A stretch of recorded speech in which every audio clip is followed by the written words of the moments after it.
दोस्तों आज के इस वीडियो में हम बात करेंगे आईटीआर 3 कैसे फाइल करें। देखिए, अगर आप शेयर मार्केट में ट्रेडिंग करते हैं, एफएनओ में ट्रेडिंग करते हैं, इंट्राडे में ट्रेडिंग करते हैं, तो आपको आईटीआर 3 फाइल करना होता है।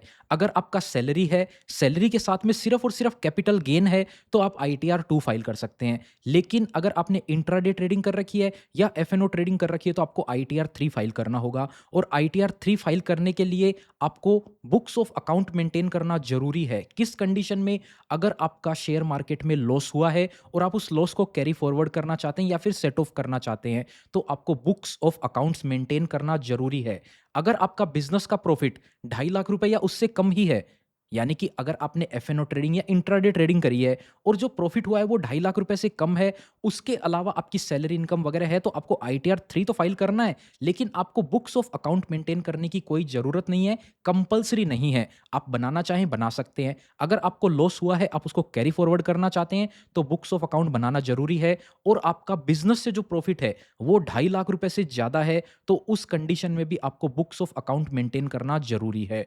तो देखिए, हम बात करेंगे कैसे आप खुद से अपनी आईटीआर 3 फाइल कर सकते हैं। बुक्स ऑफ अकाउंट के साथ भी बात करेंगे और बिना बुक्स ऑफ अकाउंट के अगर आप फाइल कर रहे हैं तो उसकी भी बात करेंगे। दोनों चीज आपको इस वीडियो में सिखा दूंगा।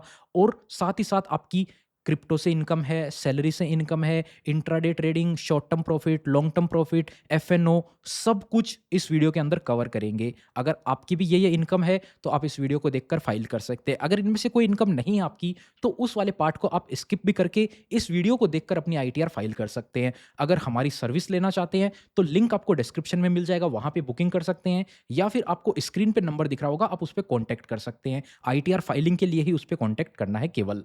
चलिए, देखिए, आपको सबसे पहले इनकम टैक्स की वेबसाइट पे लॉगिन कर लेना है और दो चीजें आपको यहां पर चेक करनी होती है। एआईएस चेक करना होता है और यहां से आपको फॉर्म 26 एएस चेक करना होता है। अगर आपका कहीं से टीडीएस वगैरह डिडक्ट हुआ है तो वो फॉर्म 26 एएस के अंदर दिख जाएगा। फाइनेंशियल ईयर 25-26 सेलेक्ट करना है।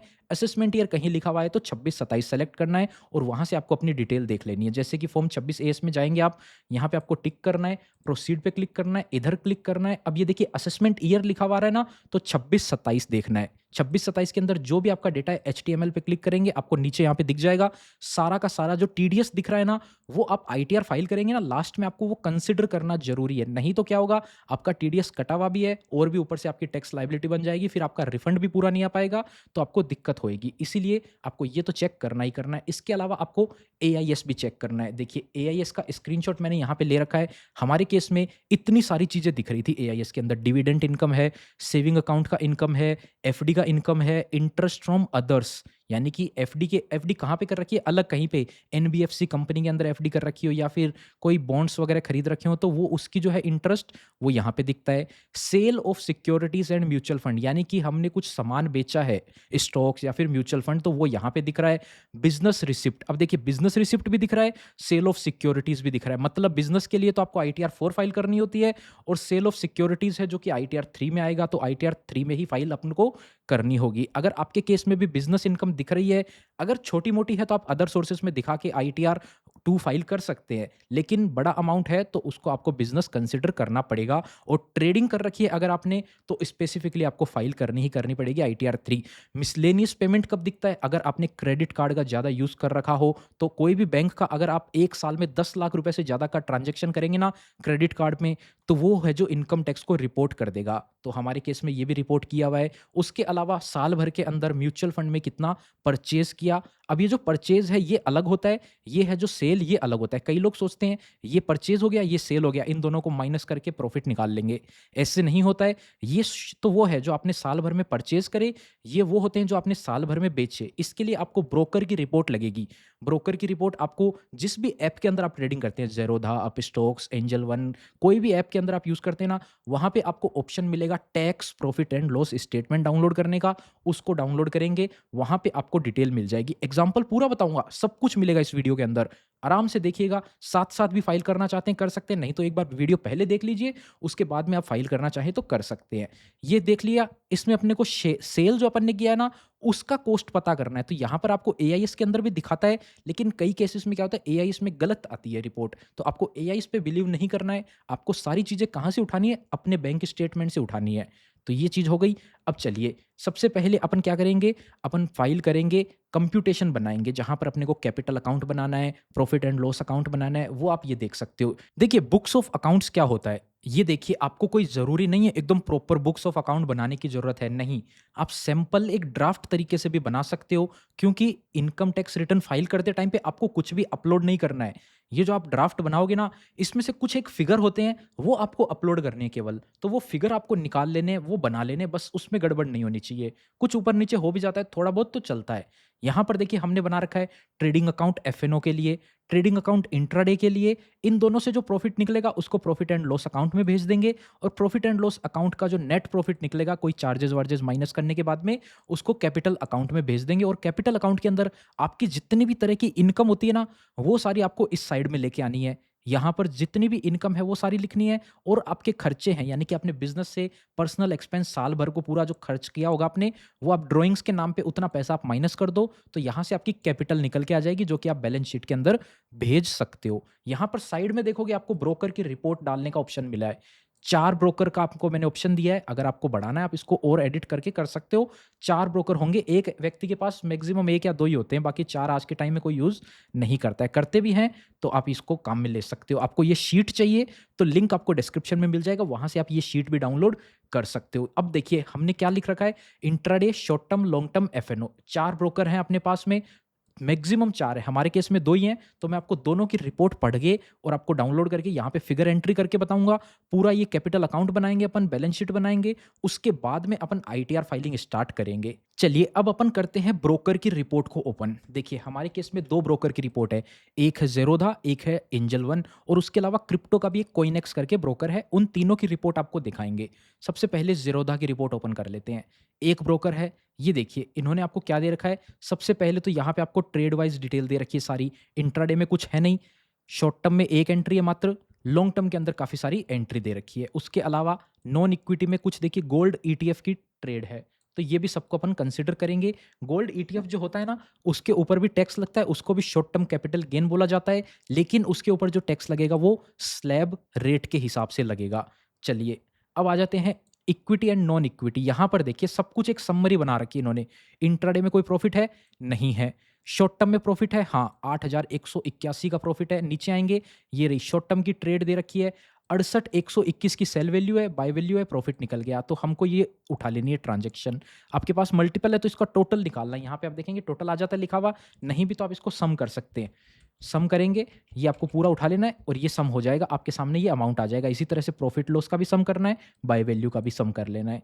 यहाँ पर देखिए अपना कितना था इसमें, sale value 68,121, short term sale value यहाँ पे आप डाल देंगे 68,121।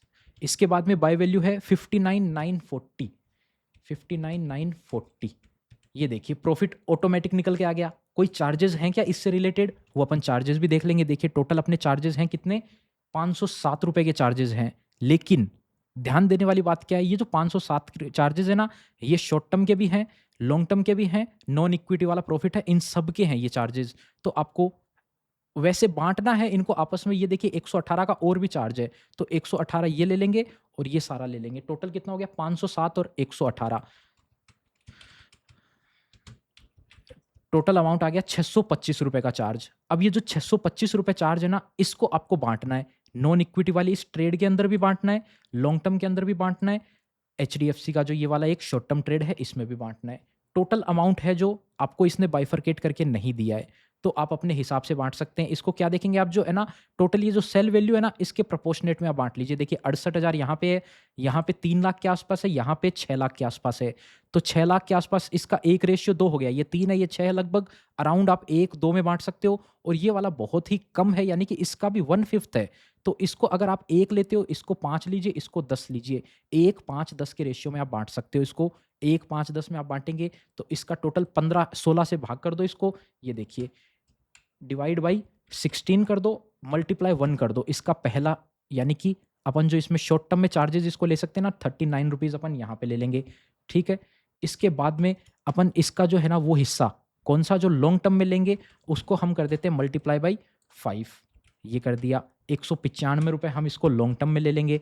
और इसके बाद में टोटल जो इसका 10th हिस्सा है वो वाला, ये हम ले लेंगे 390 रुपए ये जो लास्ट की हमारी ईटीएफ वाली ट्रेड है उसके अंदर टोटल इतना चार्ज है, देख सकते हो आप 624 हो गया लगभग।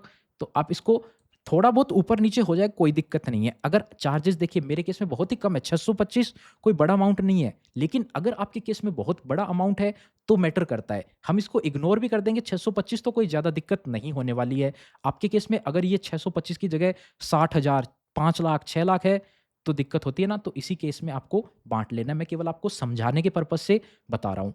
अब देखिए यहाँ पर हमने 39 रुपीज़ चार्ज लिया ना, तो 39 हमने चार्ज लेके हमारे प्रॉफ़िट को कम कर दिया, 8,142 कर दिया, क्योंकि शॉर्ट टर्म इक्विटी ट्रेड पे 20% का टैक्स लगता है, लॉन्ग टर्म पे 12.5% का टैक्स लगता है। तो इसीलिए हमने यहाँ पर देखिए थोड़ा-सा पैसा बचा ही लिया।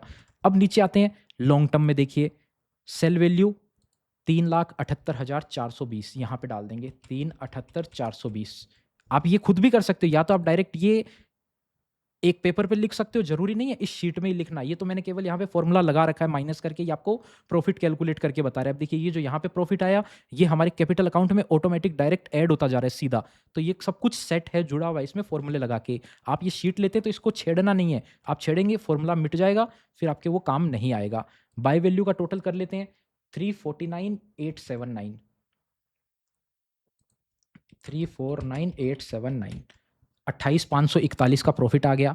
ये देख सकते हैं प्रॉफिट कितना हुआ, 28,541, जो कि यहाँ पे भी इसने ऊपर अपने को दे रखा था। इसमें हम चार्जेस लेंगे 195 रुपीज़ के, 195 के चार्जेस ले लिए तो ये ऑटोमेटिक कम हो गया। ये 2 एंट्री हो गई कंप्लीट। इतना ही रखते हैं अभी के लिए। ये गोल्ड ईटीएफ वाली एंट्री आपको लास्ट में बता दूंगा, वहाँ पे ही जब अपन आईटीआर फाइल कर रहे होंगे। यहाँ पर केवल हम short term, long term, intraday, FNO calculate कर रहे हैं। ये हो गया। इसके अलावा म्यूचुअल फंड में है कुछ? नहीं है। एफएनओ में है? हाँ जी, एफएनओ में भी है। ऑप्शंस के अंदर 12,000 का लॉस है।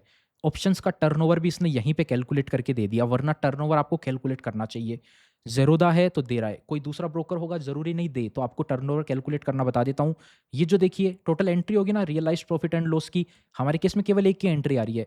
इनका आपको सम करना है टोटल, यहाँ पर आपका प्रॉफिट निकल जाएगा। एक ही एंट्री है तो बराबर है। टर्नओवर में आपको इसकी एब्सोल्यूट वैल्यू लेनी है। एब्सोल्यूट वैल्यू क्या होती है? अगर उसमें माइनस है तो उसको प्लस करके ले लो, और प्लस है तो उसको प्लस ही ले लो। तो हमने इसको प्लस कर दिया। जैसे एक और एंट्री थी, हमारा 12,000 प्रॉफिट होता तो हम 12,000 जोड़ देते, तो टोटल कितना हो जाता हमारा? टर्नओवर 24,000 हो जाता, और यहाँ पर नेट प्रॉफिट कितना होता? 57 रुपए का लॉस होता टोटल।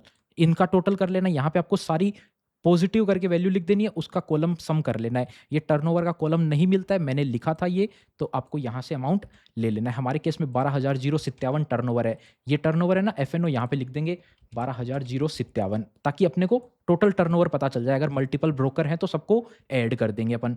प्रॉफिट कितना है? यहाँ पर आप सेल वैल्यू देख सकते हो, 332 सेल वैल्यू है, 332, और बाय वैल्यू है 12,390, 12,390 प्रॉफिट आ गया। इसका चार्जेस है कुछ, यहाँ पर देखिए टर्नओवर में चार्जेस ब्रोकरेज से लेकर टोटल चार्जेस कितने हैं? 52 रुपए के चार्जेस हैं, तो यहाँ पर हम 52 रुपए के चार्जेस भी लगा देंगे। टोटल ये हो गया हमारा। देखिए यहाँ पर ऑटोमेटिक आ गया। ये देखिए ट्रेडिंग अकाउंट एफएनओ वाला ऑटोमेटिक बन गया हमारा। सेल वैल्यू यहाँ पे आ गई, परचेज वैल्यू यहाँ पे आ गई। सेल वैल्यू, परचेज वैल्यू का कोई मतलब नहीं है, काम नहीं आना है, केवल हमें को प्रॉफिट निकालना था। तो प्रॉफिट काम का है। प्रॉफिट के अलावा इंट्राडे का भी कुछ होएगा तो ऑटोमेटिक ही आ जाता। चार्जेस आ गए ऑटोमेटिक। टोटल नेट प्रॉफिट आ गया। नेट प्रॉफिट जो है हमारा यहाँ पर चला गया बैलेंस शीट के कैपिटल अकाउंट में। शॉर्ट टर्म, लॉन्ग टर्म वाला 36,000 जो था वो भी यहाँ पर आ गया प्रॉफिट। ये टोटल ऑटोमेटिक सब कुछ बन गया। एक ब्रोकर की रिपोर्ट कंप्लीट हो गई। इसमें और कुछ है?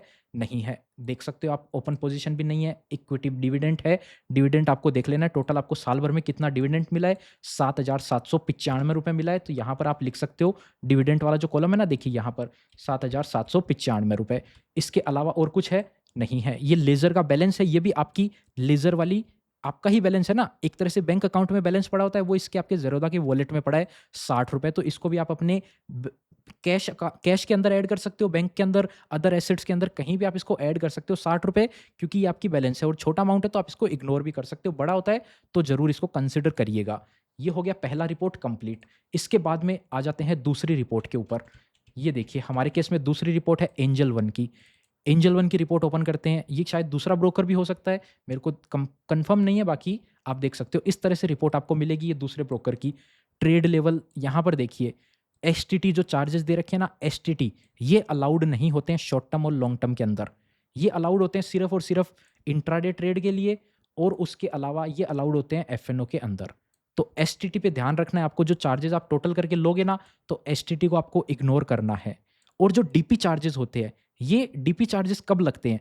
आप कोई स्क्रिप्ट, कोई भी शेयर अपने उसमें से बेचते हो, आपका जो डीमेट अकाउंट है उसमें से बेचते हो, इंट्राडे में आज खरीद के आज ही बेचोगे ना, तो डीपी चार्ज नहीं लगेगा। लेकिन आपने कोई शेयर आपके पास पहले से पड़ा है, उसको आप बेचोगे, तब ही डीपी चार्ज लगता है। देखिए हमारे केस में ट्रेड वाइज आप देखेंगे ना, टोटल 6 ट्रेड है इसमें, 6 में से 2 तो इंट्राडे की है, 1, 2, 3, 4, बाकी 4 ही ट्रेड है अपनी, और 4 ट्रेड पे 20 रुपए का डीपी चार्ज लगता है। टोटल 80 रुपए डीपी चार्ज लगा है। काफ़ी लोग आपको यूट्यूब पे ऐसे बताएंगे कि डीपी चार्जेस को आप है ना इंट्राडे में भी ले सकते हो, एफएनओ में भी ले सकते हो। नहीं, डीपी चार्ज लगता ही कब है?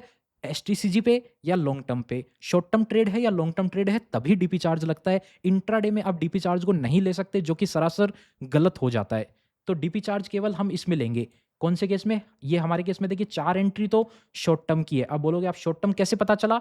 तो आपको सेल डेट और बाय डेट देखनी है, इन दोनों के बीच में आपको डिफरेंस निकालना है। अगर 365 दिन से कम का डिफरेंस है, मतलब कैसे डिफरेंस निकालोगे? यहाँ पे प्लस लगाना है, सेल डेट पे लिखना है, माइनस करना है, बाय डेट पे लिखना है, और आपके सामने दिन आ जाएंगे। ये देखिए 141 दिन तक रखा, कितने कितने दिन तक रखा, ये देखिए ये 10 दिन रखा, ये 1 दिन रखा, ये 2 दिन रखा, तो इन सब में डीपी चार्ज लग गया। जो 0 दिन वाले हैं वो इंट्राडे ट्रेड हो गई, ये ऑटोमेटिक, ये लिखा हुआ आया था रिमार्क, हमने ऐड नहीं करा है कुछ भी।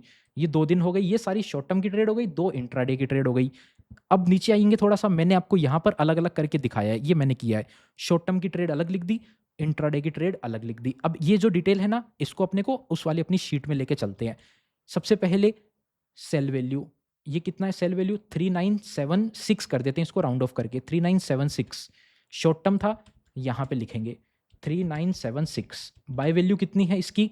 बाय वैल्यू है 3752, 3752। ये देखिए प्रॉफिट अपना निकल के आ गया 224 रुपए।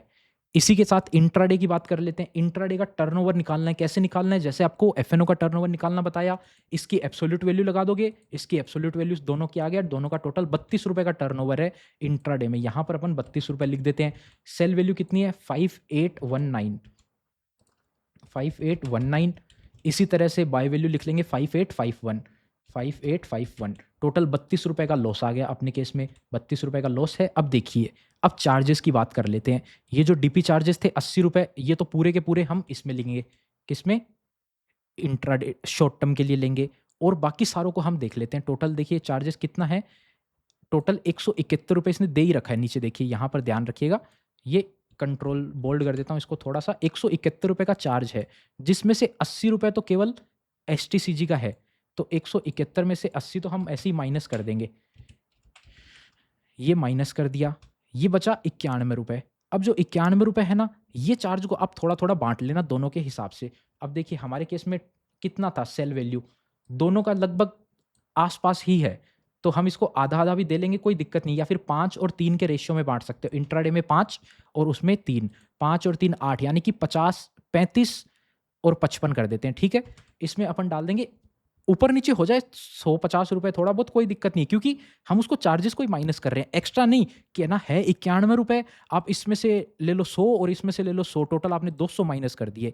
ऐसे नहीं करना, जितना है मैक्सिमम उसको आपको थोड़ा थोड़ा बांट सकते हो। अब देखिए हमने इसका क्या करा, 91 में हम इंट्राडे में कितना ले लेते हैं, जैसे इंट्राडे में हम 55 रुपए ले लेते हैं, और एसटीसीजी में हम ले लेते हैं 35 रुपए, तो दोनों का टोटल 90 हो गया। ठीक है, और ये जो 80 रुपए हमने अलग किया था ना स्टार्टिंग में ही, इस 80 रुपए को हम डाल देंगे एसटीसीजी वाले के अंदर, इसके अंदर। तो 80 और 3 ये कितना हो जाएगा, 115 रुपए चार्ज हो जाएगा। टोटल अपना हो गया 115, और ये वाला इंट्राडे में 55 डाल देते हैं, यहाँ पर देखिए चार्जेस 55 और एसटीसीजी के अंदर 115।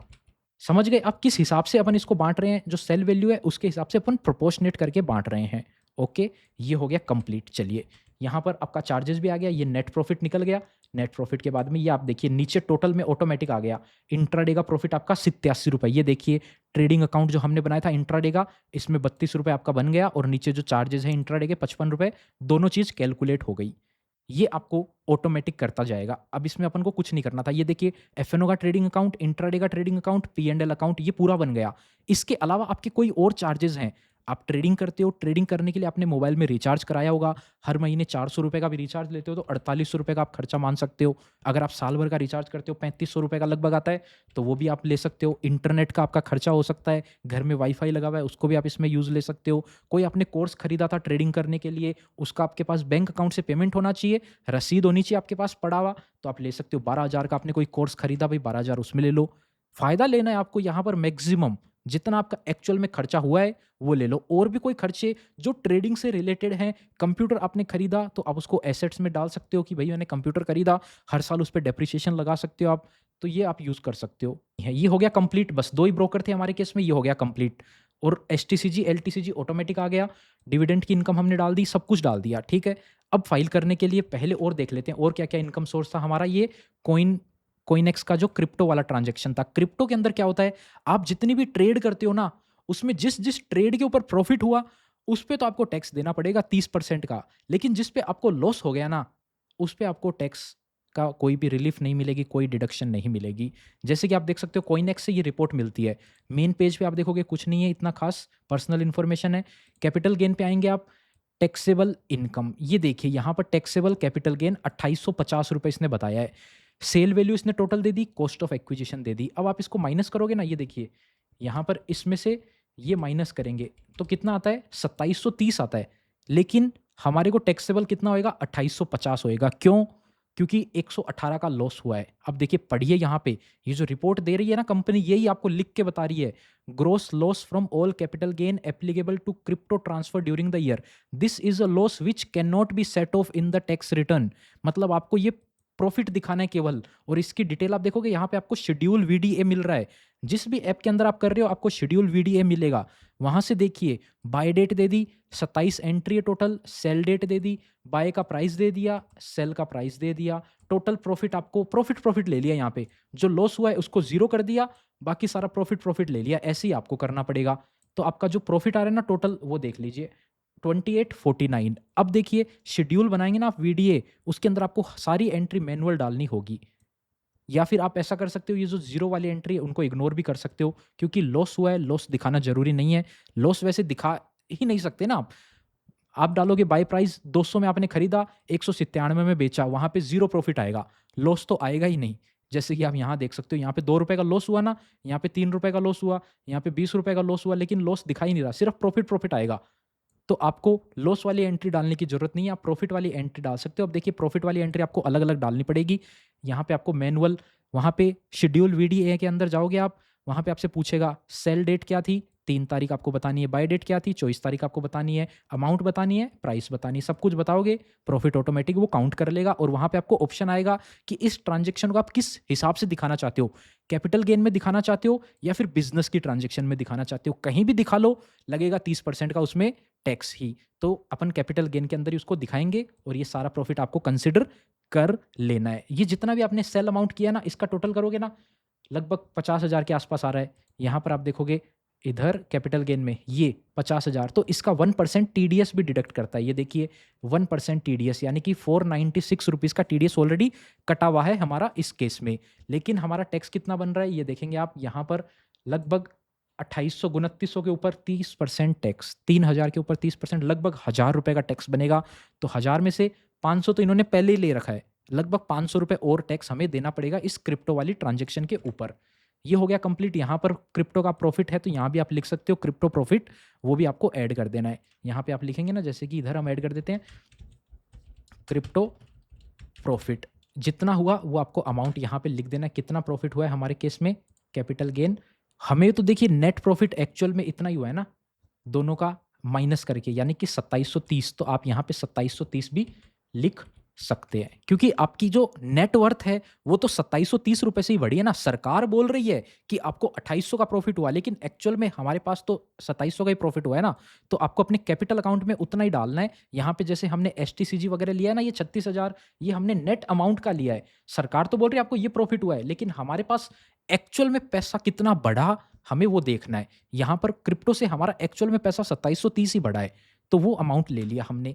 ये हो गया, इसकी अब जरूरत नहीं है, इसको भी आप, बाकी ये एंट्री डालनी पड़ेगी आपको क्रिप्टो वाली, ठीक है। एक बार इसको अपन बंद कर देते हैं, इस वाली शीट को क्लोज कर दिया।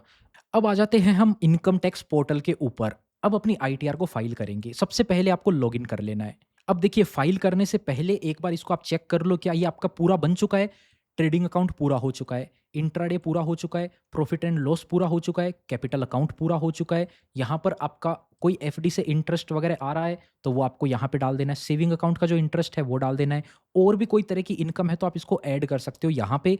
और बैलेंस शीट आपको बैच कर लेनी है। बैलेंस शीट में देखिए यहाँ पर टोटल हमारी कैपिटल आ गई। ड्राइंग्स, साल भर में आपने अपने पर्सनल खर्चों के लिए, आपकी ज़िंदगी चलाने के लिए डे टू डे एक्सपेंस होते हैं ना घर में, मान लेते हैं हमारा 20,000 महीने का खर्चा होता है, तो साल भर में 2,40,000 का आप एक्सपेंस यहाँ पे क्लेम कर सकते हो। आपके ही एक्सपेंस नहीं है ये वो पैसा है जो आपने निकाला अपने, और भी आपने कुछ पैसा निकाला है तो आप इसको ज़्यादा भी कर सकते हो। ये हो गया। इसके बाद में आपके पास टोटल आपका बन जाएगा इन्वेस्टमेंट। अब आपके पास पोर्टफोलियो का जो ऐप है जिसमें भी आपने इन्वेस्टमेंट कर रखा है, वहाँ पे कितना पैसा पड़ा है वो आप यहाँ पे डाल दो। कंप्यूटर आपके पास कितने का है वो डाल दो, 45,000 का है। मोबाइल है कितने का वो डाल दो। बाइक है, कोई डेटर्स है कि आपको कहीं से पैसा मिलने वाला है वो डाल दो। बाकी सब कुछ आ जाएगा। बैंक में हमारे पास 5 लाख पड़ा है तो ये ऑटोमेटिक आपका तैयार हो जाएगा। कैश वाले में आपको थोड़ा बहुत राउंड ऑफ करके इसको मैच कर देना है बस। अब ये फिगर आपको बैलेंस शीट में डालने पड़ेंगे। चलिए अब फाइल करते हैं। सबसे पहले आपको ईयर सेलेक्ट करना है, online, continue, start new filing करेंगे। अगर आपने एक बार फाइल करने की कोशिश करी, बीच में आप छोड़ना चाहते हैं ना, तो ये डेटा सेव हो जाता है, यहाँ से आप रिज्यूम भी कर सकते हो। लेकिन हम नई फाइल करेंगे, स्टार्ट करेंगे, प्रोसीड पे क्लिक करेंगे। प्रोसीड पे क्लिक किया, आईटीआर 3 सेलेक्ट करेंगे, प्रोसीड विथ आईटीआर 3 करेंगे, ओके करेंगे, लेट्स गेट स्टार्टेड पे क्लिक कर देंगे। यहाँ पे पहला ऑप्शन टिक कर लेंगे, ज़्यादा इसमें दिमाग नहीं लगाना है। अगर आपकी इनकम 4 लाख से भी कम है तो लास्ट ऑप्शन सेलेक्ट कर लेना है। बाकी ऑप्शन होते हैं ठीक है, कभी-कभी ये आपका ऑटोमेटिक सेलेक्ट आएगा ऐसे। आपको पहले पे टिक करके कंटिन्यू कर देना है बस। अब यहाँ से आपको शेड्यूल सिलेक्शन ध्यान से करना है। यहाँ पर कई लोग मिस्टेक कर देते हैं। कोई दिक्कत नहीं है, मिस्टेक हो भी जाती है। सैलरी है तो आपको सेलेक्ट करना है, नहीं है तो नहीं करना। हाउस प्रॉपर्टी से इनकम है तो करना है, नहीं है तो नहीं करना। मैं क्यों कर रहा हूँ, मैं आपको एक समझा रहा हूँ केवल। कैपिटल गेन है, शॉर्ट टर्म कैपिटल गेन है तो करिए, लॉन्ग टर्म कैपिटल गेन है तो इसको भी करिए। लॉन्ग टर्म कैपिटल गेन नहीं है तो इसको मत करिए। ये हो गया। क्रिप्टो है तो वीडीए को सेलेक्ट करिए, और अदर सोर्सेस पड़ा रहने दो, ये सब कुछ पड़ा रहने दो, आपको बाकी नहीं छेड़ना है। कोई एग्जेम्प्ट इनकम है तो इसको भी आप सेलेक्ट करके डाल सकते हो। बिज़नेस की बात करें तो बिज़नेस में आपको कुछ भी नहीं छेड़ना है, जो-जो आ रहे हैं पड़े रहने दो। डेप्रिसिएशन की बात करें, अगर आपको डेप्रिसिएशन क्लेम करना है तो आप इसको रखिए यहाँ पर डेप्रिसिएशन वाले शेड्यूल को, वरना आप इसको भी हटा सकते हैं। डिडक्शन की बात करें तो डिडक्शन में भी आप हटा सकते हो, क्योंकि न्यू टैक्स रिजिम के अंदर तो डिडक्शन वैसे ही नहीं मिलती है। टैक्स की बात करें, यहाँ पे आप ईएसओपी वाला शेड्यूल हटा सकते हो। अदर्स में आपको कुछ भी नहीं करना है, आपको आगे आ जाना है। Schedule foreign asset, detail of foreign asset and income from any source outside India. अगर आपकी विदेश से कोई इनकम हो रही है तो उसको आपको दिखाना पड़ेगा। अगर है तो दिखाइए, नहीं है तो आप इसको भी छोड़ सकते हैं। कंटिन्यू पे क्लिक कर देते हैं। स्किप कर देंगे, यहाँ पर आपको सिंपली ओके पे क्लिक करना है। जनरल इन्फॉर्मेशन में आएंगे सबसे पहले। पर्सनल इन्फॉर्मेशन में आप चेक कर लीजिए अपनी इन्फॉर्मेशन सही है ना केवल। कॉन्टैक्ट इन्फॉर्मेशन में आएंगे, एक सेकेंडरी एड्रेस का ऑप्शन होता है, उसको आपको टिक करना है। हम करेंगे तो ठीक है, नहीं करेंगे तो लास्ट में आपको एरर आ जाएगा। तो आपको पर्सनल इन्फॉर्मेशन में जाके अपने सेकेंडरी एड्रेस को सेम एज प्राइमरी एड्रेस टिक कर देना है। अगर दूसरा है तो आप डाल सकते हो वहाँ पे मैनुअल। देखिए यहाँ पे आप जाएंगे ना शेड्यूल के अंदर, उसके अंदर तो यहाँ पर आपको देखिए नीचे ऑप्शन मिलेगा, तो इसको यस पे टिक करके आपको कंटिन्यू कर देना है। वो हो गया कंप्लीट। फिर फाइलिंग स्टेटस को ध्यान से देखिएगा। सबसे पहले आपको 31 अगस्त सेलेक्ट करना है। हम ऑडिट वाले केस की बात नहीं कर रहे हैं, हम नॉर्मल आईटीआर फाइल कर रहे हैं बुक्स ऑफ अकाउंट मेंटेन करने के साथ में। नीचे आएंगे, do you have income from business and profession. Yes, business income है जब भी हम ये फाइल कर रहे हैं। अब यहाँ पर ध्यान दीजिए, 31 अगस्त के बाद में आप फाइल करेंगे ना रिटर्न, बिलेटेड रिटर्न तो फाइल हो जाएगी, लेकिन आपके जो शेयर मार्केट से लॉस हैं उसको आप कैरी फॉरवर्ड या एडजस्ट नहीं कर पाओगे। तो ये बात आपको ध्यान देनी है। हम क्या कर रहे हैं, आपको एफएनओ का लॉस दिखाया ना, इसीलिए आपको 31 अगस्त से पहले पहले अपनी आईटीआर फाइल कर लेनी है। प्रोफेशनल हेल्प चाहिए तो हमारी सर्विस ले सकते हो, खुद से गलत फाइल नहीं करनी चाहिए आईटीआर। नीचे आएंगे, इफ़ यू, पहले में आपने यस कर दिया, क्या पहले हमने कभी फॉर्म 10 आईईए फाइल करा है? अगर आपने किया होगा ना पहले, आज से पहले कभी फाइल, तो ये ऑटोमेटिक यस पे आएगा और ये डला हुआ आएगा फॉर्म नंबर, क्योंकि सिस्टम ऑटोमेटिक पकड़ लेता है। लेकिन हमने नहीं किया तो हम इसको नो पे करेंगे। अगर आपने फाइल किया है तो आपका यस आएगा और ये नंबर लगा हुआ आएगा। अब देखिए, अगर आप ओल्ड एक बार आपने फाइल कर दिया ना, तो अभी आपकी रिटर्न ओल्ड टैक्स रिजिम में फाइल होएगी। लेकिन आप न्यू में जाना चाहते हैं, तो आपको दोबारा से ये फॉर्म फाइल करना होगा। यानी कि आपको येस पे क्लिक करना होगा और फाइल करके यहाँ पर आपको वो डिटेल देनी होगी। लेकिन हमने पिछले साल भी नहीं किया, अभी भी नहीं करेंगे। हम ऑटोमेटिक न्यू टैक्स रिजिम के अंदर है, यानी 12 लाख रुपए तक हम टैक्स फ्री वाली इनकम दिखा सकते हैं। लेकिन कैपिटल गेन पे वो एप्लीकेबल नहीं होता है, वो 4 लाख तक ही टैक्स फ्री रहती है। उसके ऊपर उस पे टैक्स लग जाता है। तो नो, नो कर देना आपको सिंपली। अगर आपके केस में ये नो आ रहा है ना, तो आपको नो करके आगे बढ़ जाना है। अब देखिए, रेजिडेंशियल स्टेटस में रेजिडेंट हैं हम, पहला ऑप्शन सेलेक्ट कर लेना है बस। यहाँ पर आपको नो कर देना है सारे ऑप्शन में, आपको कुछ भी यस नहीं करना है। एफपीआई हैं आप, क्या आप इंटरनेशनल फाइनेंशियल सर्विस में कहीं फॉरेन एक्सचेंज में काम करते हैं, पता नहीं क्या क्या सवाल है। क्या आपके पास अनलिस्टेड इक्विटी शेयर्स हैं किसी कंपनी के, हैं तो यस करिएगा। किसी कंपनी में पार्टनर हैं आप फर्म में, तो यस करिएगा। क्या आप डायरेक्टर हो, तो यस करिएगा। बाकी आपको नो ही करना है। ऑडिट इन्फॉर्मेशन में आ जाते हैं। Are you liable to maintain accounts as per 44AA? Yes. 44AA क्या होता है, आप सर्च करिए गूगल पे जाके, 44A of income tax act. ये आपको बोलता है आपको बुक्स ऑफ अकाउंट मेंटेन करना जरूरी है। किस कंडीशन में? अगर आपकी इनकम 2.5 लाख रुपए से ज़्यादा जा रही है, अगर आपका टर्नओवर 10 लाख रुपए से, आपकी इनकम, बिजनेस इनकम अगर आपकी 2.5 लाख रुपए से ज़्यादा है, तो आपको बुक्स ऑफ अकाउंट बनाना जरूरी है। अगर आपको लॉस कैरी फॉरवर्ड करना है या लॉस दिखाना है आईटीआर में, तो बुक्स ऑफ अकाउंट मेंटेन करना जरूरी है। तो इसका मतलब आपको 0 से लेकर 2.5 लाख तक के बीच में बिजनेस इनकम है ना, तो आप इसको नो कर सकते हो। वरना आपको यस ही करना है। 0 से नीचे है या 2.5 लाख से ऊपर है, तो आपको यस ही करना पड़ेगा, गलत हो जाएगा वरना। Whether SSC is declaring income only under this section, नहीं, हम इसके अलावा जो है वो बिजनेस इनकम दिखा रहे हैं, क्रिप्टो, एफएनओ सब दिखा रहे हैं। क्रिप्टो तो चलिए कैपिटल गेन में आ जाएगा, एफएनओ और इंट्राडे दिखा रहे हैं। Please select the turnover. अब देखिए, हमने स्टार्टिंग में टर्नओवर कैलकुलेट करा था, याद है? इंट्राडे टर्नओवर, एफएनओ टर्नओवर, ये अमाउंट देखिए, आपका टोटल टर्नओवर 12,000 है। 1 करोड़ से नीचे है ना, तो 1 करोड़ से नीचे वाला ऑप्शन सेलेक्ट कर लेंगे। 1 करोड़ से 10 करोड़ के बीच है, तो ये वाला ऑप्शन सेलेक्ट करेंगे। 10 करोड़ से ज़्यादा है, तो ये वाला ऑप्शन सेलेक्ट करेंगे। और ये ज़्यादा आपने ऑप्शन सेलेक्ट कर लिया, तो आपको ऑडिट करवानी पड़ेगी। लेकिन हमारे केस में ये है, तो ये रखेंगे। 1 से 10 के बीच भी है ना, तो आप देखिए मोर देन 1 करोड़ है, तो आप अप टू 5% वाले ऑप्शन दोनों में सेलेक्ट कर लोगे ना, तो कोई दिक्कत नहीं है। ये वाला ऑप्शन करो तो आपको ये दोनों करना है, वरना आपको ये पहला ऑप्शन लेके चलना है। आपके केस में टर्नओवर देख लेना है। इसीलिए ये शीट हमने पहले बनाई थी, ये बाद में नहीं बनती है, पहले बना के आपको चलना पड़ता है। Are you liable for audit? नहीं, हमें ऑडिट की ज़रूरत नहीं है। आपके केस में ऑडिट होए तो आप पहले अपने सीए से या जिससे आप आईटीआर फाइल करवा रहे हैं उससे कंफर्म कर लो, फिर ही फाइल करना। नेचर ऑफ बिजनेस में अपना बिजनेस ऐड कर देना है। यहाँ पर देखिए, share of income from firm, आप नीचे नीचे आ जाओगे ना, लास्ट में ये देखिए, स्पेकुलेटिव ट्रेडिंग, इंट्राडे ट्रेडिंग जो आप करते हो ना, कोई बिजनेस का नाम है तो डालिए, वरना अपना नाम डाल दो, सेव कर दो। स्पेकुलेटिव ट्रेडिंग थी ना हमारे केस में, इंट्राडे ट्रेडिंग। अब देखिए, है तो बहुत ही कम, लेकिन छुपा के क्या फायदा? सरकार को पता है हमने ट्रेडिंग करी है, तो डाल दो ना। यहाँ पर आप डाल दोगे, कोई दिक्कत नहीं है। उसके बाद में आप और नीचे आ जाओ, एक ही नहीं डालना है, जरूरी नहीं है एक ही डालो। अपने एफएनओ में भी ट्रेडिंग करिए, नीचे नीचे आ जाओ, एफएनओ, तो एफएनओ को भी आप डाल दो। यहाँ पर आपके बिजनेस का नाम डाल दो फिर से। हमारे बिजनेस का नाम नहीं है तो खुद का नाम डाल दो, बिजनेस का नाम है तो डालो। स्पेकुलेटिव भी आ गया, एफएनओ भी आ गया। इसके अलावा और भी कोई आपका बिजनेस है ना, वो भी आप डाल दो। नहीं है तो छोड़ो। ये हो गया कंप्लीट। बैंक डिटेल, जितने भी बैंक अकाउंट है ना, सबको ऐड कर दो यहाँ पे। एक को आप रिफंड के लिए सेलेक्ट कर लो, कम से कम। ज़्यादा रिफंड सेलेक्ट करोगे तो आपके ऑटोमेटिक कोई भी बैंक में रिफंड आ सकता है, लेकिन ज़्यादा नहीं करने चाहिए। जिसमें आपको चाहिए वो एक सेलेक्ट कर दो। अगर फेल भी हो जाएगा रिफंड, तो बाद में आपके पास ऑप्शन होता है दोबारा से री इशू करवाने का। सारे बैंक अकाउंट ऐड करके एक नॉमिनेट कर देना है, कंफर्म करेंगे। ओके हो गया। ये देखिए, पर्सनल इंफॉर्मेशन, जो जनरल इंफॉर्मेशन होती है वो कंप्लीट हो गया। अब आइए बैलेंस शीट में।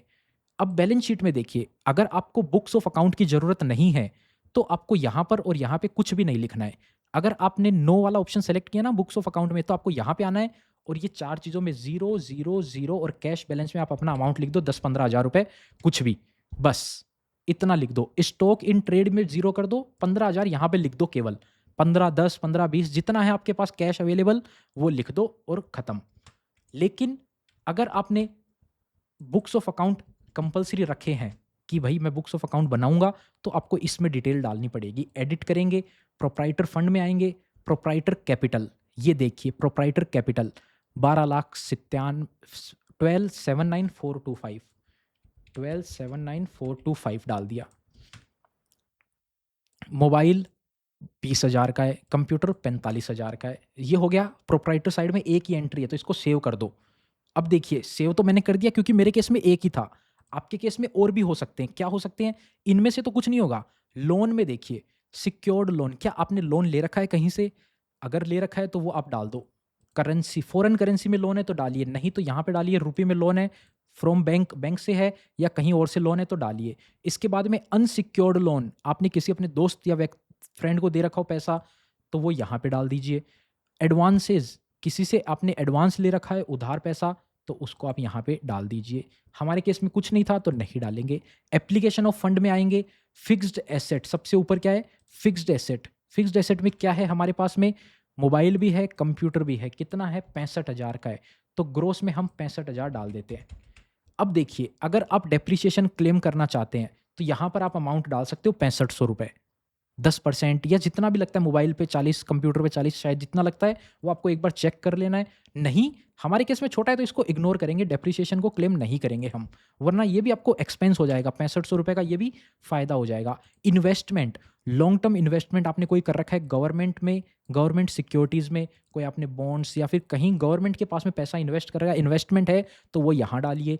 शेयर मार्केट में कोई पैसा है तो वो आपके यहाँ पे डालना है, यानी कि आपके पास पोर्टफोलियो में अभी 5 लाख के शेयर पड़े हैं तो वो आपको यहाँ डालने हैं। जैसे कि हमारे केस में पड़े हैं ना 5 लाख के शेयर, तो 5 लाख यहाँ पे हमने डाल दिया। इसके बाद में और क्या है? यहाँ पे देखिए, बैंक में पैसा है 5 लाख और कैश है 2,14,000। बैंक में यहाँ पे आएगा। करेंट एसेट में यहाँ पे आप देखिए, कोई आपका स्टॉक वगैरह है तो वो यहाँ डालिए। डेटर्स, जहाँ से आपको पैसा आना है बकाया, वो डालिए। कैश, कैश इन हैंड कितना है? 2,14,425। Bank with balance 5 lakh. दोनों का मैच हो जाना चाहिए कुल मिला के आपका एसेट्स और लाइबिलिटी, बस और कुछ नहीं है। ये देखिए 12 बराबर, ये मैच हो गई। जो बैलेंस शीट थी हमने ये फिगर सारे के सारे उठा के यहाँ डाल दिए। सरकार को इस पेपर की ज़रूरत नहीं है, आप इसको पेन से लिख के यहाँ डालोगे तो भी चलता है। बस यहाँ पर ये क्या है कि कैलकुलेशन ऑटोमेटिक हो गई, ये अमाउंट ऑटोमेटिक आ गई एक दूसरे से, बस ये हो गया। और आपको कंफर्म कर देना है। मैन्युफैक्चरिंग अकाउंट में कुछ नहीं डालना है, कंफर्म कर देना है। ट्रेडिंग अकाउंट में यहाँ पर आपको डिटेल डालनी है। ट्रेडिंग अकाउंट में आप नीचे आएंगे ना, ये देखिए turnover from intraday trading, intraday का turnover 32। Income from intraday trading, intraday trading से इनकम कितनी हुई? प्रॉफिट हुआ हमें -32, तो यहाँ पे -32 डालना है, ठीक है, क्योंकि लॉस है। Turnover from FNO 12,057, 12,057। Income from FNO, gross amount डाल रहे हैं आप, देखिए हम चार्जेस को कंसिडर नहीं कर रहे हैं, ग्रोस अमाउंट डाल रहे हैं केवल। कितना है? माइनस का 12,058। ये भी 12,058 ही कर देते हैं हम, टर्नओवर को भी और इसको भी 12,058 कर देते हैं, 12,058। ठीक है, हमने अभी ये ग्रोस अमाउंट, ग्रोस प्रॉफिट लिया है, ये चार्जेस को अभी कंसिडर नहीं किया है, करेंगे अभी। कहाँ पे करेंगे? आगे करेंगे। ये देखिए ये हो गया। अब पी एंड एल, इसके अंदर देखिए 12,090 का लॉस ऑटोमेटिक आ गया, ये और ये दोनों जोड़ के आ चुका है। अब और कोई आपकी इनकम है क्या? इनकम है तो आप डालिए। इनकम कहाँ से हो सकती है? कोई रेंट इनकम हो, business related income, commission income हो रेंट से, बिजनेस रिलेटेड। जैसे रेंट इनकम है, आपका कोई घर है, आपका बिजनेस नहीं है वो, आपने केवल एक घर दे रखा है कहीं किराए पे, उसको यहाँ पे नहीं डालना है, उसको रेंट इनकम में, हाउस प्रॉपर्टी वाले शेड्यूल में डालना है। बिजनेस से रिलेटेड कोई इनकम है, कमीशन आता है बिजनेस रिलेटेड, बिजनेस रिलेटेड कोई डिविडेंड इनकम है तो यहाँ पे आप डिविडेंड इनकम डाल दो। इंटरेस्ट इनकम है, ये जो जो बिजनेस रिलेटेड है वो डालने हैं, हम यहाँ पे कुछ भी नहीं डालेंगे। उसके बाद में आपको डेबिट साइड में क्या डालना है, यहाँ पर आएंगे। डेबिट साइड में आप देखेंगे ना, यहाँ पर आपको नीचे आएंगे, इधर आप अदर एक्सपेंस में जाओगे, ऐड करोगे। सबसे पहले हम एफएनओ एक्सपेंस लिखेंगे। एफएनओ में एक्सपेंस कितना था हमारा? एफएनओ चार्जेस 52 रुपये, ये रहा, ये रहा। इसको हम यहाँ पे डाल देंगे, ऐड हो गया। एक और ऐड करेंगे, इंट्राडे चार्जेस। इंट्राडे में कितना चार्जेस था? 55 रुपये, 55 रुपये लेंगे। ये मेरे केस में कम कम है, मैंने आपको एक आसान एग्जांपल समझाने के लिए किया था। आपके केस में हो सकता है ये 5 लाख भी हो सकता है, किसी के केस में 2 लाख, 3 लाख, बड़ा अमाउंट भी हो सकता है। तीसरा चार्जेस हम इंटरनेट एंड मोबाइल का लेंगे। आप अदर में भी डाल सकते हो, नहीं तो आप ऊपर जाओगे ना, यहाँ देखो टेलीफोन एक्सपेंसेस मिल रहा है ना, टेलीफोन एक्सपेंस, तो इसमें डाल दो। उसके अलावा आपको सारे मिल जाएंगे। और देखिए और क्या था? कोर्सेस रिलेटेड था ना, है तो इसमें आपको ऑप्शन दिख रहा है तो डाल दो, नहीं है तो आप यहाँ पे ऐड कर दो। ये देखिए scholarship, donation, fees, club guest, यहाँ पे हम कोर्सेस भी डाल देते हैं।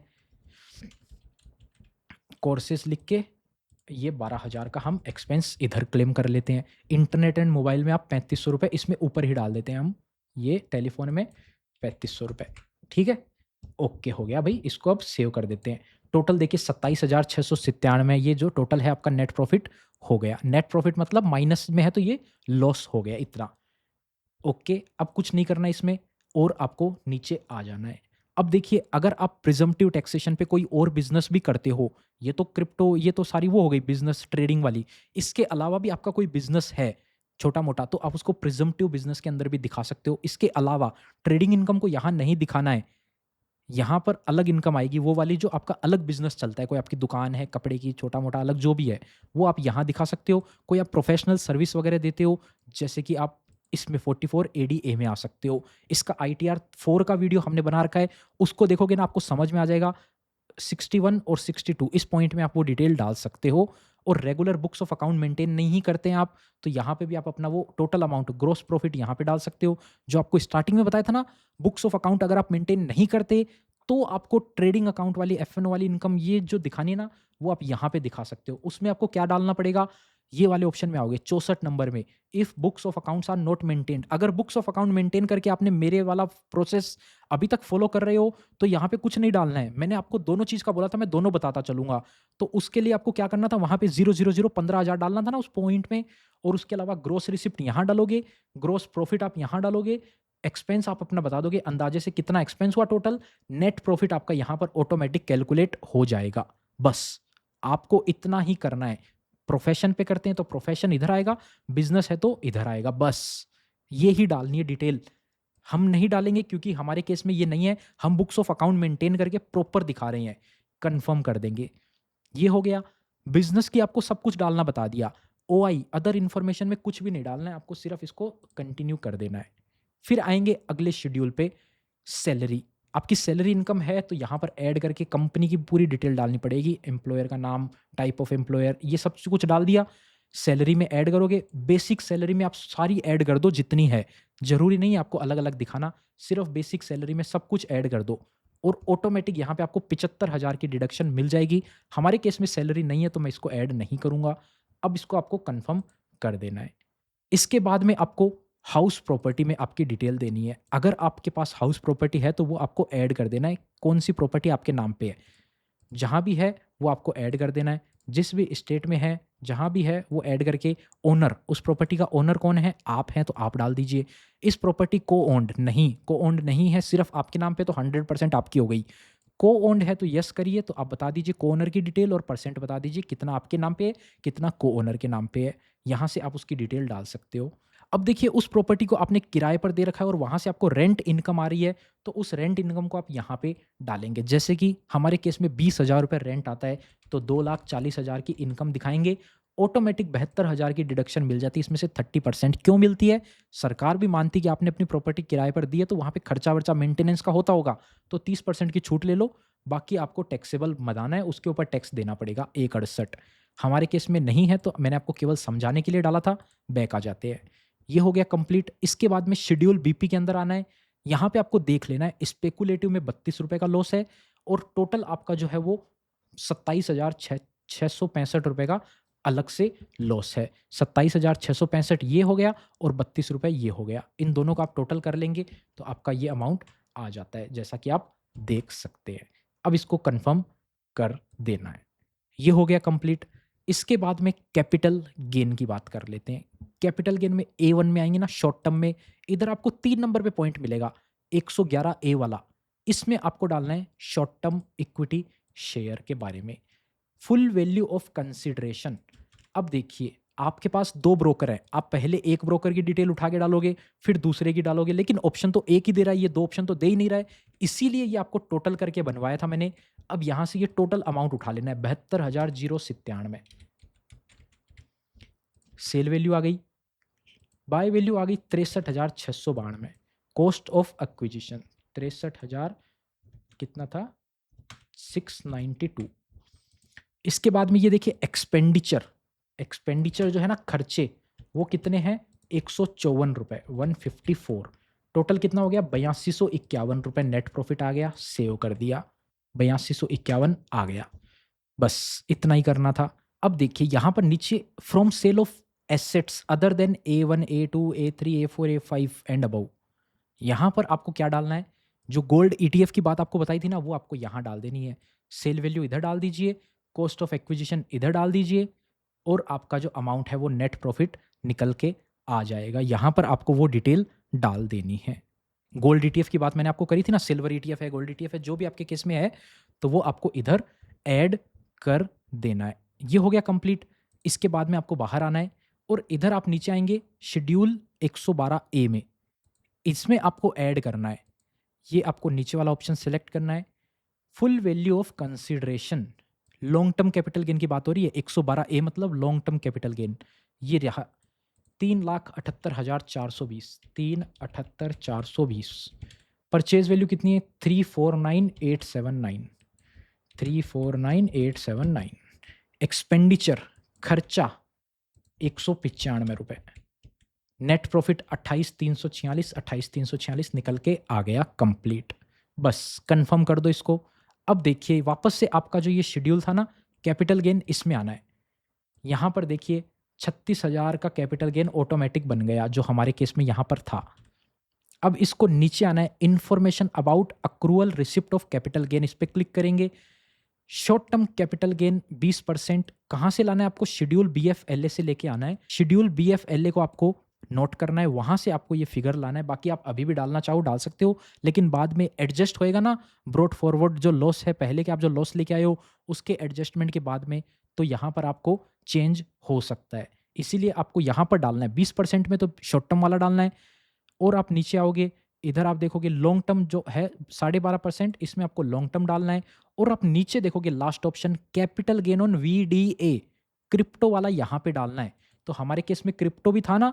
चलिए शेड्यूल VDA पे आते हैं, ऐड करेंगे। अब देखिए मैंने आपको बताया था ना, उसमें 4 चीजें थी, कब खरीदा, कब बेचा, हेड कैपिटल गेन, कब कितने में खरीदा, कितने में बेचा, ये ऑटोमेटिक आ जाएगा। देखिए कितने में खरीदा, 5,000 में बेचा, कितने में खरीदा, 5,000 में खरीदा, और बेचा कितने में, 4,000 में बेचा।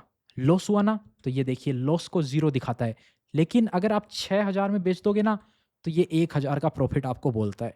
यानी लॉस हुआ तो आपका, तो लॉस वाली एंट्री डालने की जरूरत नहीं है, केवल प्रॉफिट वाली एंट्री सारी आपको डाल देनी है। हमारे केस में था ना, ये देखिए ये रहा। आपको फिर से ओपन करके दिखा देते हैं। शेड्यूल VDA, बाय डेट है, बाय प्राइस है, सेल प्राइस है, सेल डेट है। ये 4 कॉलम में 0 वाली एंट्री को तो हटा देना है, जिसमें प्रॉफिट है वो सारी आपको डाल देनी है। ठीक है, इस तरीके से आपको ये सारी एंट्री मैनुअल एक एक करके आपको डालनी पड़ेगी और आपको सेव कर देना है। VDA जितना भी प्रॉफिट है वो सब आपको ऐड कर देना है इसके अंदर। और यहां पर जो प्रॉफिट आया ना, जैसे कि आपका आया प्रॉफिट 2,800 रुपए, तो फिर से कैपिटल गेन में आना है और ये जो लास्ट वाला ऑप्शन था ना, इसमें यहां पर आपको वो प्रॉफिट डाल देना है पहले वाले में। अब देखिए यहां पर ये 4 ऑप्शन दे रहा है आपको। ये क्यों ऑप्शन दे रहा है, पहली बात समझिए। 1, 2, 3, 4, 5 ऑप्शन है। इसका मतलब क्या है? आपका जो प्रॉफिट है वो 15 जून तक का है, या 16 जून से 15 सितंबर तक का है, या 16 सितंबर से 15 दिसंबर तक का है, या फिर 16 दिसंबर से 15 मार्च तक का है, या फिर 15 मार्च के भी बाद का प्रॉफिट है। तो ये क्वार्टर वाइज आपको डालने के लिए बोल रहा है। क्वार्टर वाइज क्यों बोला जा रहा है, पहले इसको समझिए। इसके ऊपर जो है ना, एडवांस टैक्स की लाइबिलिटी कैलकुलेट करने के लिए, अगर आपका ये अमाउंट मान लेते 5-6 लाख से ऊपर, बहुत ज़्यादा अमाउंट है आपका प्रॉफिट, तो उस पे आपको एडवांस टैक्स भी देना होता है।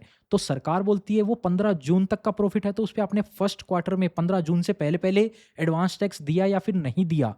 अगर आप इसको क्वार्टर वाइज ब्रेकअप है आपके पास अवेलेबल, तो आप इसको क्वार्टर वाइज डाल सकते हो। नहीं है ब्रेकअप अवेलेबल, तो आपको सारा अमाउंट पहले में ही डालना पड़ेगा। या फिर आपको अंदाजे से पता है कि भाई मैंने जो प्रॉफिट किया था वो सारा का सारा प्रॉफिट जनवरी के बाद ही किया था, तो जनवरी के बाद किया था, तो आप इस वाले कॉलम में भी डाल सकते हो। लेकिन अगर आपकी टैक्स लाइबिलिटी ही नहीं बनती, आपके ऊपर टैक्स ही नहीं बनता, या आपने एडवांस टैक्स ऑलरेडी दे रखा है टाइम से, तो आपको दिक्कत नहीं आएगी। वरना यहाँ पे आपका लास्ट में इंटरेस्ट की कैलकुलेशन में फायदा आपको मिल जाता है। ये सब कुछ हो गया। हाउस प्रॉपर्टी भी बता दिया था आपको। अदर सोर्सेस में आ जाते हैं। अदर सोर्सेस में देखिए गेमिंग इनकम होती है ना, उसका भी आपको ट्रीटमेंट अभी बता देता हूँ। मैं स्टार्टिंग में बोलना भूल गया था। यहाँ पर आपको क्या क्या इनकम डाल सकते हो। डिविडेंड इनकम है आपकी AIS जो मैंने आपको स्टार्टिंग में बताया था ना, AIS में से आपको सारे फिगर लाने हैं, तो AIS में डिविडेंड इनकम जो दिखा रहा है वो ले आओ, या फिर आपका जो डीमैट अकाउंट था उसमें जो दिखा रहा है ना, वहाँ से आप टोटल करके ले आओ। पहले वाले कॉलम में आपको डिविडेंड इनकम लिख देनी है। सेविंग अकाउंट का इंटरेस्ट आपको यहाँ लिख देना है। मोस्टली चीज़ें ये ऑटोमेटिक आ गई AIS से, लेकिन ये गलत हो सकती है, आपको मैच कर लेनी है, या तो AIS से मैच कर लो या अपने बैंक स्टेटमेंट से मैच कर लो, कहीं से भी आपको मैच कर लेनी है। ऐसा नहीं कि ये आया है तो ठीक है इतना ही पड़ा रहे, नहीं, सही करना इसको ज़रूरी है। एफडी का इंटरेस्ट आ गया इतना अमाउंट, इनकम टैक्स रिफंड पिछले साल जो रिफंड लिया था उस पे इंटरेस्ट मिला था तो वो आ गया। उसके अलावा और कुछ यहाँ पे है तो डालिए, नहीं है ये देखिए अदर इंटरेस्ट जो मैंने आपको बताया था, एनबीएफसी में आपने एफडी कर रखी है, हाउसिंग फाइनेंस कंपनी में एफडी कर रखी है, तो वहाँ से जो इंटरेस्ट आ रहा है वो भी यहाँ पे आ गया। इसके अलावा और कुछ है, फैमिली पेंशन है, आपको फैमिली पेंशन मिलती है तो वो भी आप यहाँ पे डाल सकते हो और आपको सेव कर देना है। फिर आपको इधर देखिए 2 नंबर का जो पॉइंट है ना, इसमें आपको एडिट पे क्लिक करना है। Winning from lotteries, crossword puzzle, races, card game, यहाँ पर आप वो अमाउंट डाल सकते हो अगर इसमें एप्लीकेबल होता है। लेकिन ऑनलाइन जो गेमिंग वाली चीज़ है ना, winning from game from online, ये वाली चीज़, यहाँ पे वो आपको अमाउंट डालना है जिसपे आपका 30% का टीडीएस डिडक्ट होता है 115 बीबीजे के अंदर। ये अमाउंट आपको यहाँ पे डालना पड़ेगा।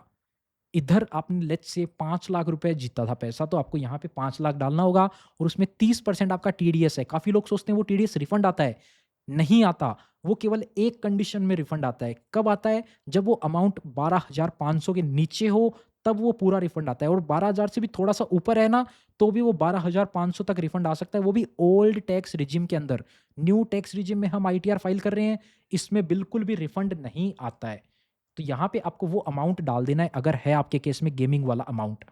ऑनलाइन गेम आजकल तो बैन हो चुके हैं, लेकिन पहले जो चलते थे उसका आपका पैसा हो सकता है, क्योंकि जून जुलाई के आसपास बैन किए गए थे, तो अप्रैल मई जून जुलाई 3-4 महीने वो वैलिड था, तो उस टाइम पे लोगों ने खेला है गेम में पैसा, तो वो अमाउंट आपको यहाँ दिख जाएगा। इसको आपको सेव कर देना है। हो गया ये कंप्लीट। इसके बाद में यहाँ पर जो आपने गेमिंग इनकम डाली ना और जो डिविडेंड इनकम डाली, आपको नीचे नीचे इस 10 नंबर पॉइंट में आना है। Income by way of winning lotteries, puzzle, BBJ, जो विनिंग ऑनलाइन गेम था, यहाँ पे वो अमाउंट आपको फिर से डालनी है। जो मैंने आपको क्वार्टर वाइज बताया था ना, वो क्वार्टर वाइज आपको यहाँ पे फिर से एंटर करनी है। डिविडेंड इनकम जो थी वो भी आपको यहाँ पे एंटर कर देनी है। नहीं करोगे तो एरर आएगा। मैं आपको स्टार्टिंग में बताता चल रहा हूँ साथ साथ में, मैं नहीं कर रहा, क्यों नहीं कर रहा, मैं केवल आपको समझाने के हिसाब से बता रहा हूँ। बाकी आपका डिविडेंड इनकम देखिए, मैं एक बार नहीं डालता हूँ, डिविडेंड इनकम को अपन नहीं डालते तो अपने एरर आएगा ही आएगा, और एक और एरर आएगा डिविडेंड का, वो अपन देखते हैं क्या आता है। यहाँ पर अपन नहीं डाल रहे हैं, ठीक है, इसको अपन जीरो ही पड़ा रहने देते हैं। इसको आप सेव कर देंगे। यहाँ पर देखिए ये बोल दिया, यहीं पे इसने एरर दे दिया, आगे नहीं बढ़ने दिया। मैंने तो सोचा था लास्ट में एरर आएगा, लेकिन एरर यहीं आ गया। डिविडेंड है 8428, तो 8428 अभी अपन को डालना पड़ेगा, वरना ये आगे ही नहीं बढ़ने दे रहा है। 8428 डाल दिया, अब ये अपने को आगे बढ़ने दे देगा। ठीक है, ये देखिए ये कंप्लीट हो गया। अब आ जाते हैं अगले शेड्यूल के ऊपर। CYLA क्या है इसका फुल फॉर्म? देखिए यहाँ पर income after set of current year losses. Current year का जो लॉस है ना, जैसे हमारे कहाँ पे लॉस था, जो लॉस था हमारे एफएनओ में लॉस था ना, ये देखिए एफएनओ का लॉस था। इंट्राडे का जो लॉस है ना वो एडजस्ट नहीं होगा। इंट्राडे का जो 32 रुपये लॉस है वो हमें कैरी फॉरवर्ड ही होएगा। बाकी एफएनओ का जो लॉस है वो हमारी बाकी इनकम में से, अदर इनकम जो है ना इंटरेस्ट वाली, उसमें से एडजस्ट हो जाएगा। कितना था? 12,000 तो ये था, 52 रुपये ये चार्ज था, 55 रुपये ये चार्ज था, तो ये टोटल 32 रुपये को हटा के अपना जो सारा था ना ये वाला, कितना, 27,000 का जो लॉस था, इसमें से 32 रुपये नहीं होंगे, बाकी सारे हो जाएंगे। चलिए देखते हैं होते हैं या फिर नहीं। ये देखिए ये ऑटोमेटिक एडजस्ट कर देता है। अगर आप इसको चेंज करना चाहते हैं ना मैनुअली, तो आप इसको चेंज भी कर सकते हैं। ये देखिए 27,665 जो लॉस था ना वो एडजस्ट हो गया। किस में से एडजस्ट हो गया? नेट इनकम, जो अदर सोर्सेज वाली इनकम थी ना, 1,75,080 रुपये थी, इसमें से कितना एडजस्ट हो गया? पूरा का पूरा एडजस्ट हो गया, और ये इनकम हो गई हमारी 1,47,000। इस इनकम को कम कर दिया। एफएनओ के लॉस ने हमारी अदर इनकम को कम कर दिया। बाकी में कुछ भी चेंज नहीं आया, बाकी एज इट इज पड़ी हुई है, और आपको कंफर्म कर देना है। ठीक है। BFLA, brought forward losses. अभी तो हमने इस साल के लॉस एडजस्ट करे, अब एडजस्ट होंगे जो पिछले साल हमने लॉस कैरी फॉरवर्ड करे थे। अगर आपने पिछले साल भी ITR 3 फाइल करके लॉस को कैरी फॉरवर्ड किया था तो वो यहाँ पे एडजस्ट होंगे। क्या था हमारे केस में? था क्या? Brought forward losses set of. हमारे केस में कुछ लॉस था ही नहीं ब्रॉट फॉरवर्ड, तो यहाँ पर कुछ भी सेट ऑफ नहीं हो पाएगा, जितना था उतना ही रहेगा। आपके केस में था तो ये ऑटोमेटिक सेट ऑफ हो जाएगा। अगर आप उसको चेंज करना चाहते हैं तो मैनुअल चेंज भी कर सकते हैं। अब आएगा कैरी फॉरवर्ड लॉसेस। क्या कैरी फॉरवर्ड होंगे लॉस हमारे? 32 रुपए जो था ना वो इंट्राडे वाला, वो तो कैरी फॉरवर्ड होएगा ही होएगा। ये देखिए 32 रुपए जो कैरी फॉरवर्ड हो रहा है। ठीक है, ये देखिए 32 रुपए आ गया ना, किसके अंदर आया है? स्पेकुलेटिव बिजनेस के अंदर आया है। तो ये हमारा कैरी फॉरवर्ड हो जाएगा अगले साल के लिए, और अगले साल अगर हमें इंट्राडे में प्रॉफिट होता है तो ये 32 रुपए हम यूज कर पाएंगे। AMTC, इसमें आपको कुछ नहीं करना है, कंफर्म कर देना है। शेड्यूल स्पेशल इनकम, यहां पर देखिए आपको स्पेशल जो इनकम थी ना, स्पेशल इनकम किसको बोलते हैं? जिसपे अलग रेट का टैक्स लगता है, जैसे कि क्रिप्टो हो गया, गेमिंग वाली हो गई, शॉर्ट टर्म, लॉन्ग टर्म, इन पे अलग लगता है, इन पे स्लैब रेट नहीं लगता, इन पे फिक्स लगता है। जैसे क्रिप्टो पे और गेमिंग इनकम पे 30% फिक्स है, शॉर्ट टर्म कैपिटल गेन पे 20% फिक्स है, लॉन्ग टर्म कैपिटल गेन पे 12.5% फिक्स है। तो वो टैक्स यहाँ पर दिखाएगा 111A का। ये देखिए 82-51 हमारा शॉर्ट टर्म प्रॉफिट था ना, तो 82-51 पे 20% टैक्स लगेगा, लेकिन हमारे केस में जीरो आ रहा है। क्यों आ रहा है? क्योंकि टोटल इनकम 4 लाख के नीचे थी। लॉन्ग टर्म कैपिटल गेन यहाँ पर आ रहा है, ये रहा अदर्स वाला ऑप्शन है ना, लॉन्ग टर्म कैपिटल गेन 28,000। ये लॉन्ग टर्म कैपिटल गेन तो वैसे ही 1,25,000 तक माफ होता है, तो 1,25,000 ही नहीं हुआ हमारा, तो इस पे वैसे ही जीरो टैक्स हो गया। इसके अलावा और कौन सी इनकम हो सकती है? नीचे आएंगे, नहीं है। क्रिप्टो वाली थी, हमने वो डाली नहीं थी। अगर आपके केस में है तो आपको डालना ज़रूरी है। वो क्रिप्टो की जो मैंने फ़ाइल दिखाई थी वो हमारे केस का नहीं था, वो दूसरे का था। मैंने आपको स्टार्टिंग में AIS दिखाया था ना, उसमें क्रिप्टो की ट्रांज़ैक्शन नहीं दिख रही थी। आप ऐसे मत सोचना मैंने इग्नोर कर दी। नहीं, मैंने केवल आपको समझाने के लिए वो दूसरे क्लाइंट का फ़ाइल था वो आपको दिखाया था। केवल हमारा जो ये फ़ाइल है ना, ये जो मैं मेरी फ़ाइल कर रहा हूँ ITR, आप देख सकते हो मेरी खुद की ITR मैंने लॉगिन कर रखी है। ऐसा नहीं है कि हम किसी दूसरे का डेटा लीक कर रहे हैं, नहीं। खुद का पर्सनल इन्फॉर्मेशन जितना दिख रहा है वो दिख रहा है, किसी और का इन्फॉर्मेशन यहाँ पर आपको विजिबल नहीं होगा। कंफर्म करेंगे। अब हो गया ये कंप्लीट। SI हो गया, शेड्यूल स्पेशल इनकम कंप्लीट। इसके बाद में शेड्यूल IF, इसमें आपको कुछ भी नहीं करना है। ये देख सकते हैं आप, नाम हमारा खुद का ही अकाउंट लॉगिन है यहाँ पे।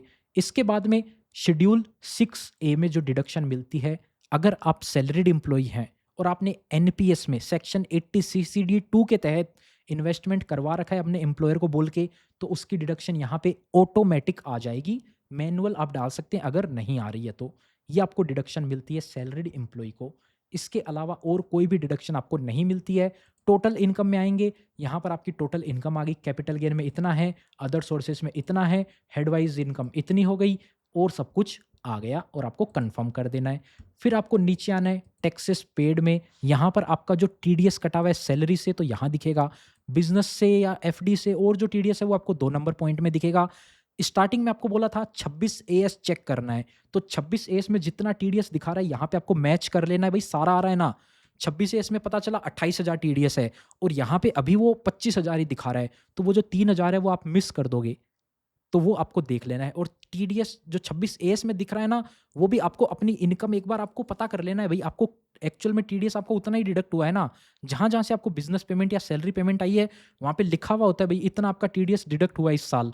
तो वो TDS आप मैनुअली चेक कर लो भाई, 26 AS में सारा TDS आ रहा है ना, और 26 AS का TDS यहाँ पे सारा आ रहा है ना। अगर नहीं आ रहा तो आप उसको मैनुअली ऐड कर सकते हो। और यहाँ पर लास्ट वाले ऑप्शन में एडवांस टैक्स का ऑप्शन है।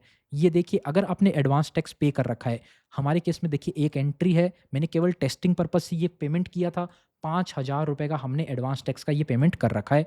कब किया था? 22 जनवरी को आपने एडवांस टैक्स पेमेंट किया था ना, यहाँ पे ऑटोमेटिक आ जाएगा। अगर नहीं आ रहा है ना तो आपको ऐड कर देना है उसका। आपको ई पे टैक्सेस के अंदर से वो चालान डाउनलोड करना है।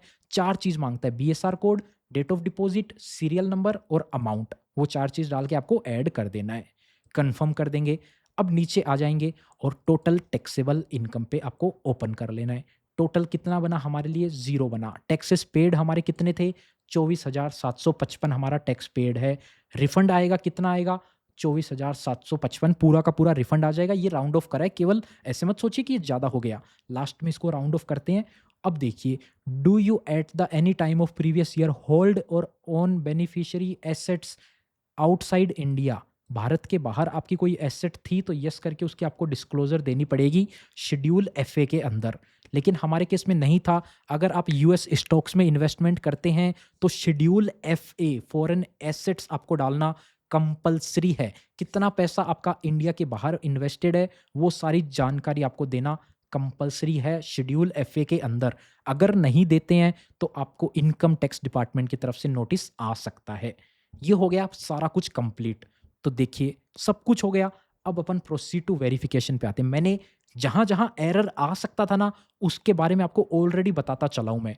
फिर भी मैंने उसको करेक्ट नहीं किया। कई जगह मैंने उसको जानबूझ करके छोड़ा ताकि आपको बताने के लिए देखते हैं कि एरर आते हैं या नहीं आते हैं।